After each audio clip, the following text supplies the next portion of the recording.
मराठा आरक्षणासाठी उपोषण करणाऱ्या जरांगे पाटलांनी सरकारवर गंभीर आरोप केलाय। सरकार फसवणूक केली असून मराठ्यांना आरक्षण न देण्याचं षडयंत्र असल्याचं जरांगे पाटील म्हणाले। त्यामुळे जरांगेंना आता सरकारवरच भरोसा नाहीये का, हा प्रश्न आहे। पाहूया TV9चा हा स्पेशल रिपोर्ट। आता आम्हाला समिती विमान्य, आम्हाला आता यांनी दिलेला वेळ घेतलेला वेळ सुद्धा आमची फसवणूक करण्यासाठी होता असं आम्हाला सरळ वाटायला लागलं।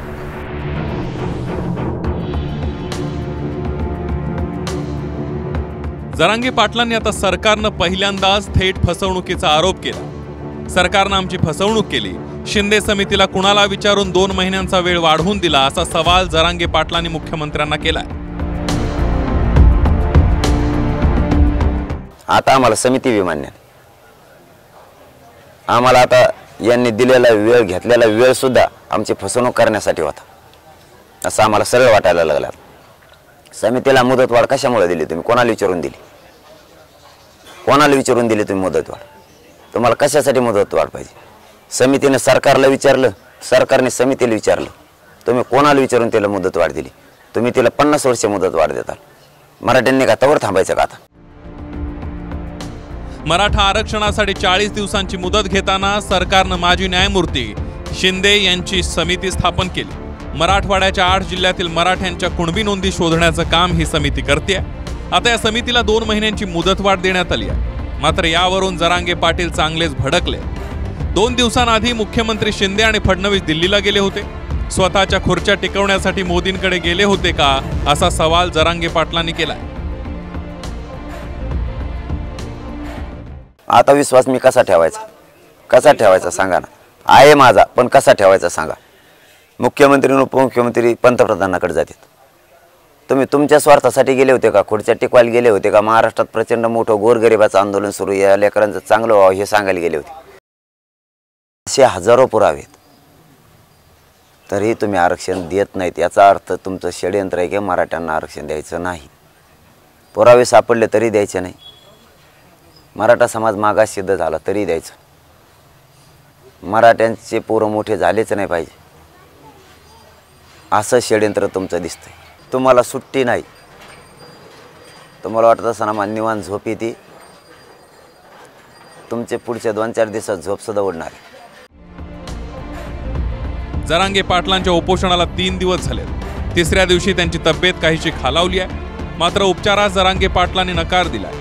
तर जरांगेंच्या उपोषणाला दोष देऊन चालणार नाही। शक्य नव्हतं तर 40 दिवसात आरक्षणाचा शब्द सरकारनं का दिला, असा शरद पवार यांनी म्हटलंय।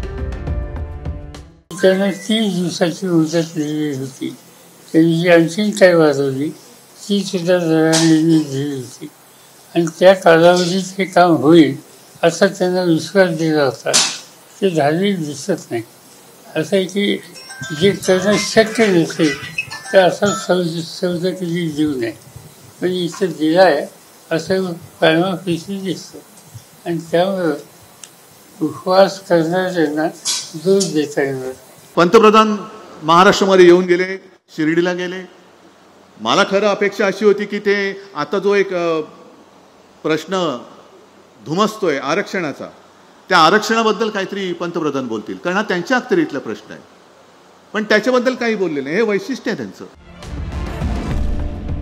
अंतरवाली सराटीमध्ये जरांगे उपोषणाला बसलेत आणि महाराष्ट्रातल्या गावागावात नेत्यांना गावबंदी झाली आहे।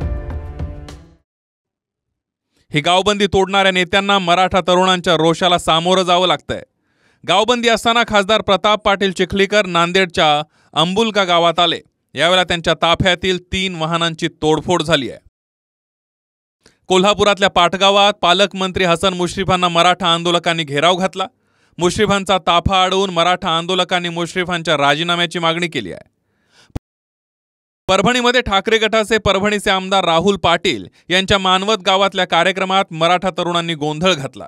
1 मराठा लाख मराठाच्या घोषणा देत कार्यक्रम बंद पाडला।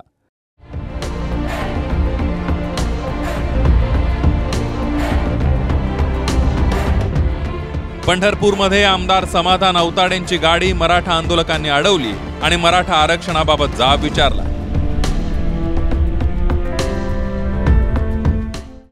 मराठा समाजाला आम्ही जाहीर आवाहन केलेलं आहे की शांततेत ठेवायचं आहे। आपल्या गावात त्यांनी यायचं नाही, ते काय आले आमच्या गावात? त्यांना का आमंत्रण दिलं कुणी? हे गावात येतात कशाला आमच्या? आम्ही जर म्हणत असतो तुम्ही आमच्या गावात येऊ नका, आम्ही तुमच्या दारात येणार, तर आमच्या दारात कशामुळे येते ती? यांचं कारण काय? बांधवांना एवढंच सांगतो की यांना गोडीत गावाच्या बाहेर काढा. गुरुवारी पंतप्रधान नरेंद्र मोदी शिर्डीत आले, मात्र मराठा आरक्षण किंवा आंदोलनावर काहीही न बोलल्यानं जरांगे पाटलांनी पुन्हा एकदा नाराजी व्यक्त केली आहे.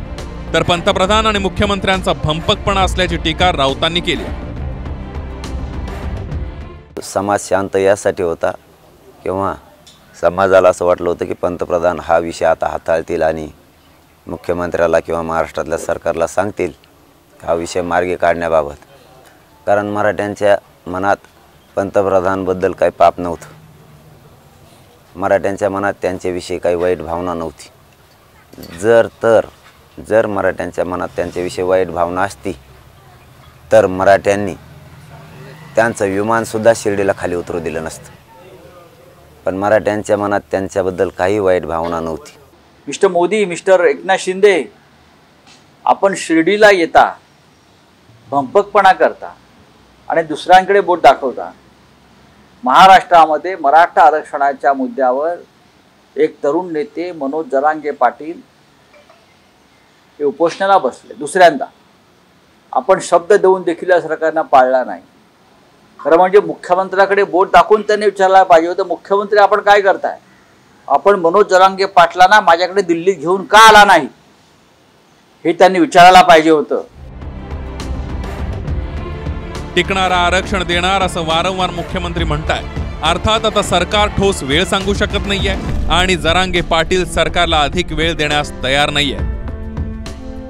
Bureau report, TV9 Marathi.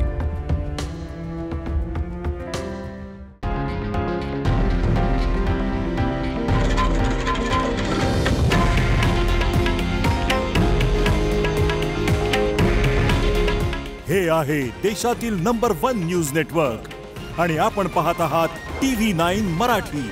काळजी तुमची, हित महाराष्ट्राचं.